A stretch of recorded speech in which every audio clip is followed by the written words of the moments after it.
In February 1999, Mike Price accompanied his wife Pat to the University of Arizona, where she had volunteered to be read by psychics in what was called the HBO Dream-Team Experiment.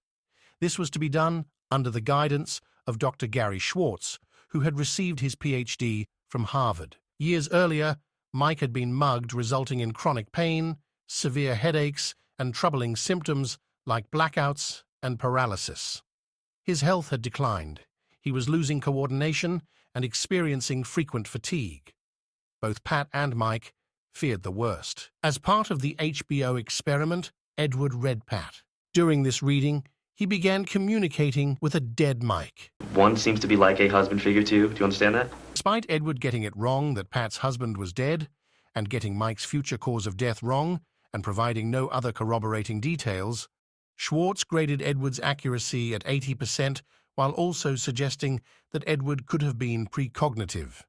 In my opinion, Edward was just wrong. It was during this reading that Edward said, May, or the 5th of a month, has some kind of meaning. This date coincided with Mike and Pat's wedding anniversary. Did Mike take this mention of the 5th of a month to heart? Weeks later, Mike penned a letter to Schwartz, recounting how Edward spoke of seeing a dim aura around someone nearing death. John said something about people having an aura around them, and the closer the event to the death was, the less the aura around them. There was a few times when Edward, would look at me, but I felt like he was looking past me. He looked a little uncomfortable whenever he looked my way. I had the feeling that he wasn't seeing the aura around me. I really don't know why I thought that. I just did.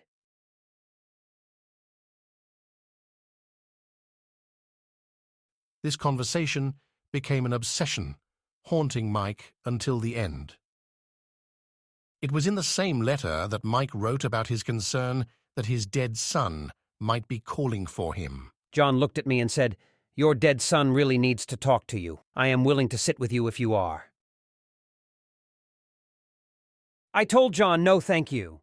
I knew what Mike, my son, wanted to say, and I didn't want to hear it.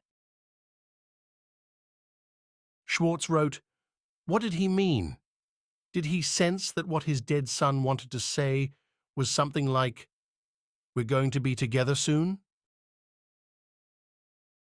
Schwartz adds that a portion of George Anderson's reading with Pat may have provided further support that the dead son was calling to Mike.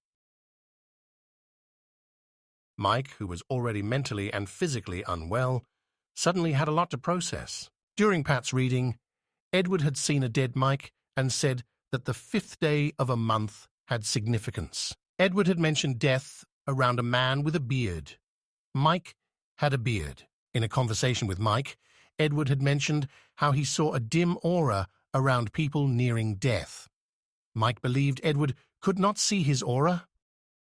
Then, both Edward and Anderson may have suggested that Mike's dead son was calling to him, which had Schwartz asking whether Mike thought he would be joining his dead son soon. Schwartz labels the readings as unbelievable, yet so convincing, and suggests that Mike was truly scared. According to Schwartz, the evidence presented to Mike was so compelling that it broke down his own belief system and replaced it with another. Leading up to the 5th of June 1999, Mike's behavior changed drastically. He ate less, changed his normal routine of working from dusk until dawn, and harbored doubts about his future. One day he told Pat, "Baby, I'm not going to make our anniversary." A few days later, she heard him tell a friend the same thing. On the night of June 4th, he had told Pat he would be working late. At 12:29 a.m. on June 5th, 1999, Mike suffered a heart attack when his truck crashed into a tree. In the end, it appears that Pat appears to have been more psychic than any of the psychics.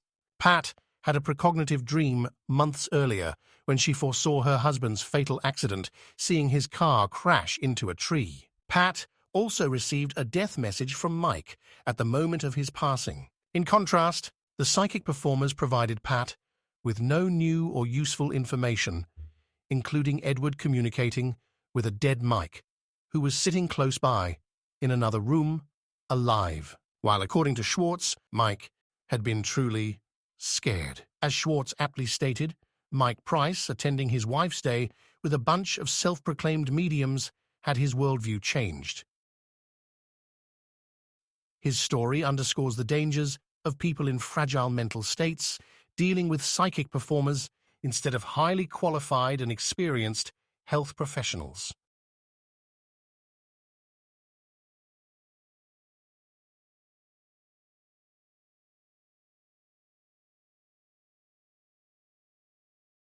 More information can be found in my book, Rating Psychics, An Industry Laid Bare, available from Amazon. A link is provided below.